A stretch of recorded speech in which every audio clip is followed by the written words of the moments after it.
Well, folks, if you haven't booked your holiday travel yet, you may want to wait till after we discuss this next film. Let's get into it.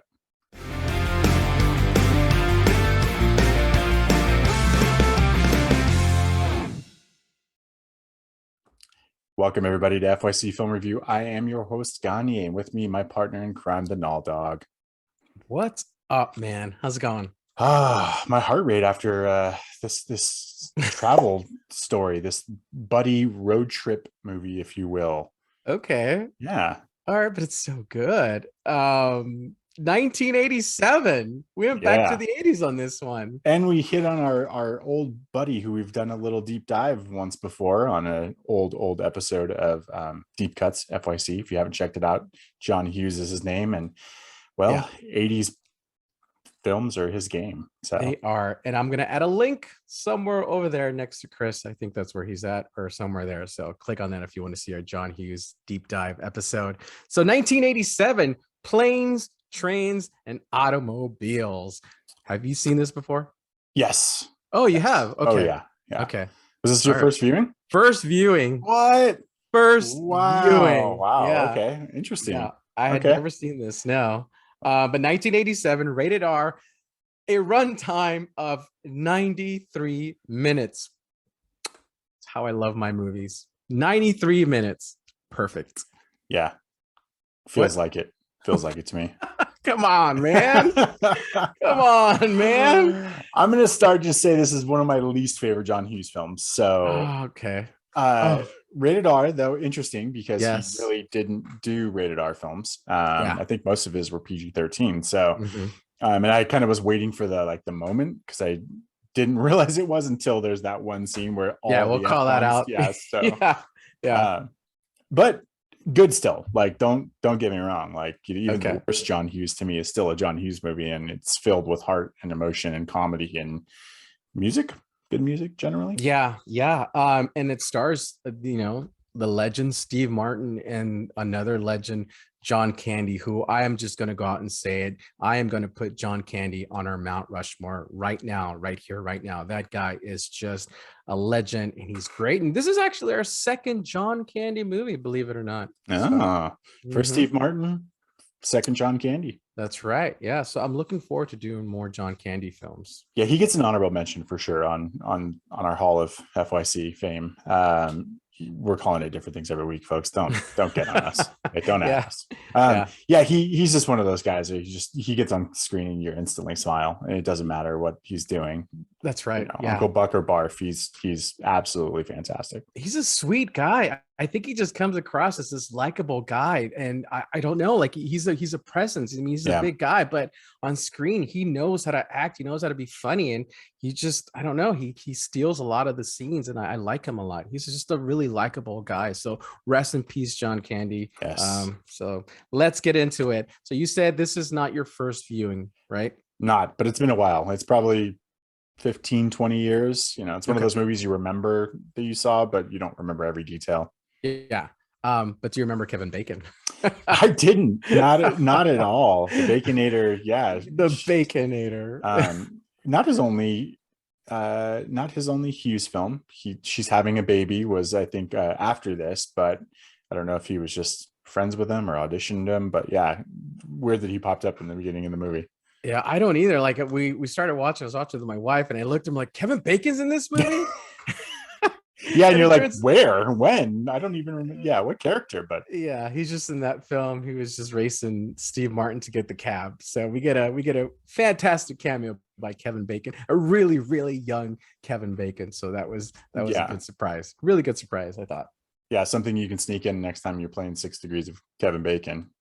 Completely Yeah, forgot that he was in this movie. yeah, Uh, I also noticed, and tell me if you did as well, but who does Steve Martin's son is played by a young Matthew Lawrence of Boy Meets World fame, and the younger yes. brother to Joseph Lawrence from That's Boston. who I thought Yeah, it was, Joy Lawrence at first. I'm like, yeah, that's not Joy Lawrence. That's Matthew Lawrence, who correct. was on Boy Meets World, right? Is that him? Yeah, yeah, Huh? the Yeah. same, one and the same. Yeah, One of those guys. Yeah, that's funny.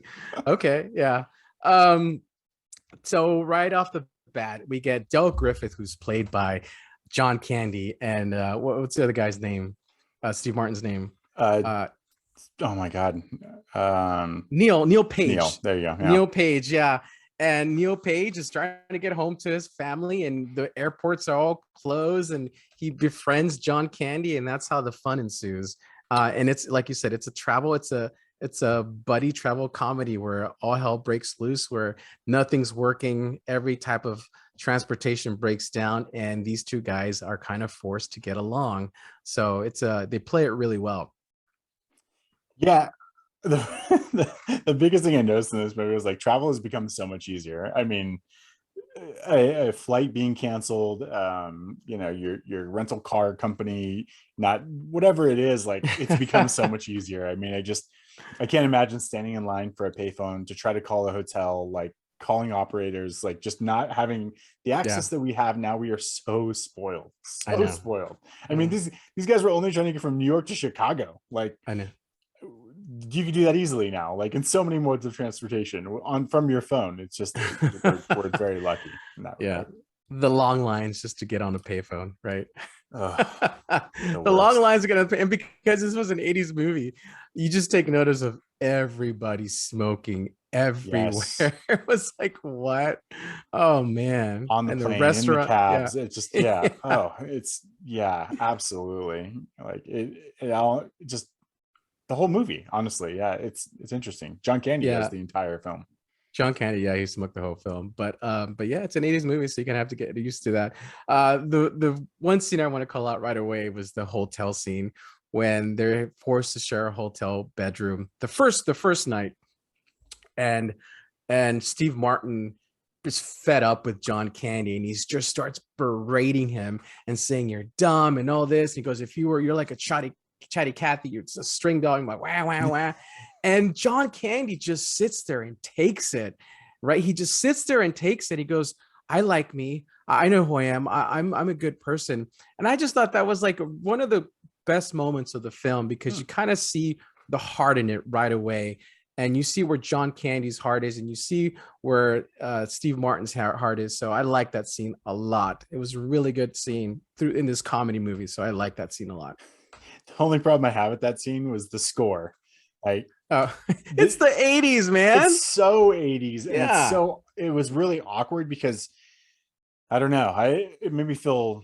I guess maybe I was supposed to feel uncomfortable because he does light into John Candy. And you're like, wow, this guy's a dick. Like Yeah. he's just not a good person. Like I don't Mhm. care how much you want to get home to your family. Like he just treats this guy like dog shit the entire movie. Most of the Right. not the entire movie, but most of the movie he does. Yeah. Until he starts to realize the error of his ways. But Steve Martin's tough to like in this movie.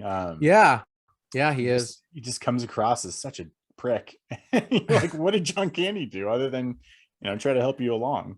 Yeah. I mean, Well, I mean, John Candy's overbearing, right? So sure, we've all know people who are a little bit overbearing. We can get annoyed with them, but the way Steve Martin treats them is just like, wow, wow. And usually, a lot of the movies that Steve Martin plays, you like Steve Martin. So this one, he was kind of played the opposite of that. yeah, It was neat seeing that. And then, of course, you get the morning after where they wake up and they're spooning together, not knowing that they're spooning. yeah. And John Candy's kissing his ear. I just thought that was hilarious. I was like, okay, I'm gonna love this movie. It's so I great. I laughed at the machismo like thing they need to do after they're all shaking it off and like, you see that game last night? They're Like like, oh yeah, how about oh, them Bears? Like, oh yeah. oh. That's good stuff, man. It that scene's played very well by both of them. Yeah, yeah. Another scene I really liked was the bus scene when they're getting on the bus because the train that they're on just breaks down, and they're all singing a song, and they somehow end up singing the Flintstone theme song. I thought that was just a cute moment. Really good, fun stuff. I just had a smile on my face this whole movie, man. This is a good movie. Something I feel like only John Candy can get away with. You're like, he's singing the Flintstones, so like you Yeah, almost probably, I'm sure the audience started singing the Flintstones when they were watching this movie too. yeah, yeah. Um, yeah, and there's just something about John Candy. They're like when they're in the car, like in my background. But this is before. I think it's before the car gets burnt, right, and gets destroyed. Yeah, He's just singing and dancing, and Steve Martin's asleep, And it's just like 3 minutes of John Candy just having a good time, driving the car, laughing and smiling. I just thought, man, this is so good. That is a good scene. That the car scene, yeah, is probably one of my favorites because as they're going into the tailspin and crashing, like, and Steve Martin's like waking up and he sees like him as the devil, and he's just like he's laughing and like Steve Martin's freaking out, and that is probably my favorite scene. I like how the car still works after it's burnt. That's where I got it. Just come on, like really, like that's where I'm like they shouldn't have been driving the car, like, but It still worked. It still worked. If your car was on fire, who put the car out? I don't know. Exactly. No one was even around. It was just burning. But it was snowing, so maybe the snow put it out. Oh, okay. No? Sure. Okay. Magical things happen in John Hughes land. So they do. They absolutely do. What do you think about the part where they're in the hotel, the second hotel, and John Candy's in the car and Steve Martin doesn't let him into the hotel. And then finally lets him in and they're talking. And this is like the moment where you kind of realize something is up with John Candy and his wife, and they have that moment. So I didn't figure it out. Well, I don't know if I figured it out. What did you think? Did you realize that his wife, spoilers everybody in 3, 2, 1, his wife died 8 years ago. So didn't figure it out. And that's actually a question I have towards the ending where like what Steve Martin has that aha moment where he figures it out. And I'm like, how did he figure it out? Because even like when they retrace the things that Dell said during the movie, like it still didn't, to me, like lean itself towards, other than saying I haven't been home in years. Yeah. Like, and he plays it off like, oh, I just meant like I haven't been home in a while. Right. He's a traveling salesman. So, I'm out selling shower rings. I didn't figure it out. Honestly, I think that aha moment it still plays. Like it's, where Steve Martin's like, oh shit. Okay. I get it. Like, this is why this guy's so clingy. This is why the guy, wants company. He's alone on Thanksgiving. That like, I don't know, the lost soul is like such a prominent like trope in all Thanksgiving movies. I mean, we did Son-in-Law last year, and he was left, and that's why she gets invites him over to the family. It happened in Home for the Holidays. The heating guy had nobody. Like it's very much like very prominent in these Thanksgiving films. Yeah, that's Don't true. leave anybody without. What I think these Thanksgiving movies need is that because these Christmas holiday movies, well, they have some heart. This one had heart, but I think Christmas has Christmas music. Thanksgiving doesn't have its own music. Do you know what I mean? Yeah. So maybe if we had Thanksgiving music, maybe it could spicing up these movies a little bit. Yeah, I feel like you're unturning a $1 million idea. Is there Thanksgiving music?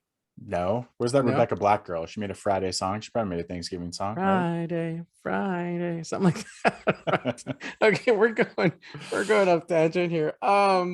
Okay, let's go to the F-bomb scene. Okay. So this is why this movie got the R rating, as we talked about in the beginning. So Neil Page, Steve Martin, is at the car rental place, and he's going back to the car rental place because his car is in there, and so he's pissed off, and he just lays into this lady who is in a couple of John Hughes movies too. The desk lady, Edie something, I don't know her name. Yeah, she's the principal's assistant in Ferris Bueller. No. Yeah, and he drops, I think it was 17 or 18 F-bombs. You count it? Yeah, that's awesome. 17 or 18 F-bombs in that scene. And that's why the movie got the R rating, because of all those F-bombs. Yep. So, and the only reason I feel like there's no nudity or anything else really violent in the movie. No, that was it. It was, he wanted all these F-bombs in there. I love that scene because she just like takes it, and she would a couple times tells him, that she thinks he's out of line. And then after all is said and done, she's like, you're fucked. Just I came out of nowhere. I was like, yeah, what? I was like, yes. Like that was one of the few times I think I was really like laughing out loud again. Okay. She's fantastic. I love her. You want to go to the rating?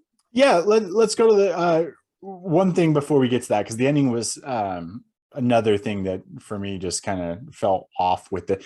some points in the movie, I don't know if they're trying to be really like sentimental or comedic, or it switches gears a lot for me. And at the very end, like the wife is very, Steve Martin's wife being included in this movie is just odd, because instead of him just coming home to a happy wife, like they have this like sexy Thanksgiving montage where like he's like imagining being home and seeing her face, and it's just weird. It felt weird to me. Like I don't know like what they were trying to convey there, other than him wanting to get home and his wife really loving him. But they just start playing the score and there's no real dialogue, and he's just imagining the turkey, like they show the turkey and they show the wife, and like it felt odd to me. But Okay. yeah, that I thought her facial expressions were a little kind of weird, but he wanted to get home. He wasn't home, and she was probably worried and right. all that stuff. And then just calling back the scene where Neil Page, Steve Martin realizes the fact that, wait a minute, something's going on with Del Griffith. And he goes back and he's at this train station. He goes, hey, what are you doing here, Del? He goes, my wife has been, she's been dead for 8 years. That's the aha moment. Sure. And so man, I loved it. I love that heart. This is what Home for the Holidays was missing. I found the heart in this. And I like, Steve Martin takes him back to his house, which I want to ask.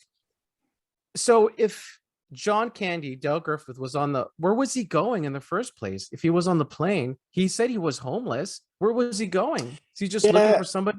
I took the like, I haven't been home, or like I don't have a home, as like my wife's gone, and like for me my home is gone because she's gone, and so I assume the guy's got a home.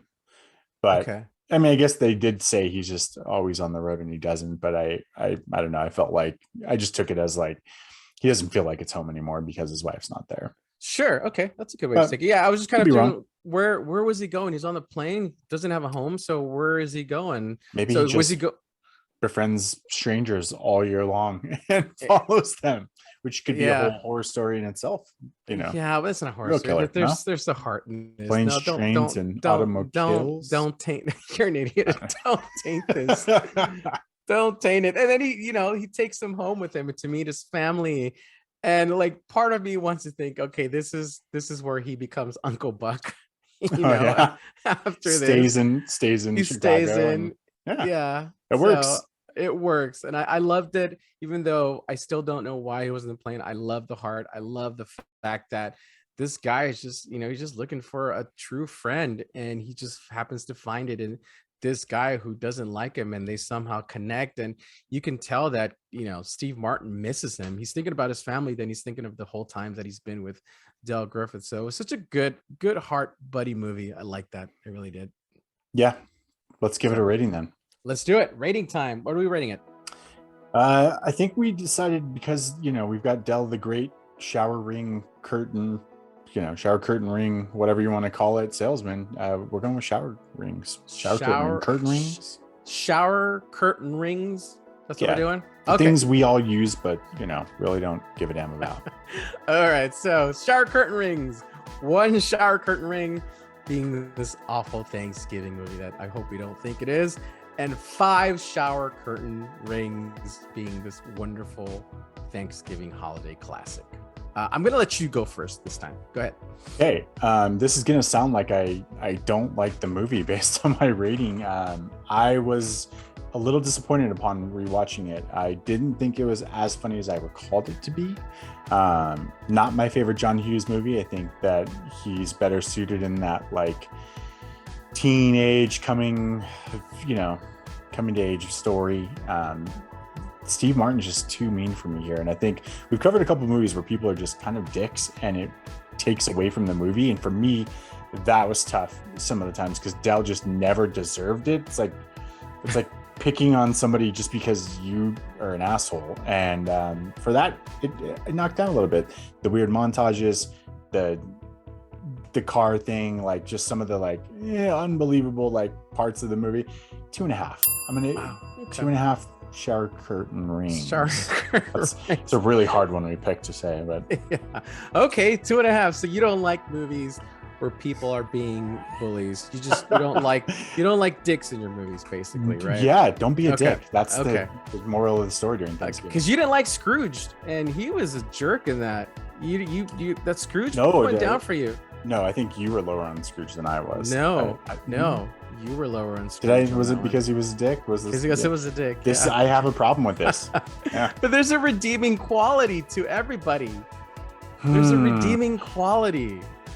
I'd understand if they just stay that way forever, but there's a redeeming quality that you need to find grace for, Christopher. And he redeems himself in the very end of the movie. So Yeah. you're not wrong. He does redeem himself at the very end of the movie when he finally figures out, oh, this guy had been berating this whole time. Well, now I feel bad because his wife's dead. Yeah. So there you give go. me your rating. Okay. I really enjoy this movie. This is my first time watching it, and for me it's hard to like a movie from the 80s that I've never seen before. But this was a good one. I enjoyed it. I didn't mind the 80s theme and the synthesizers and the background music because that's the time, that's how it was. Sure. And you cannot go wrong with John Candy and Steve Martin.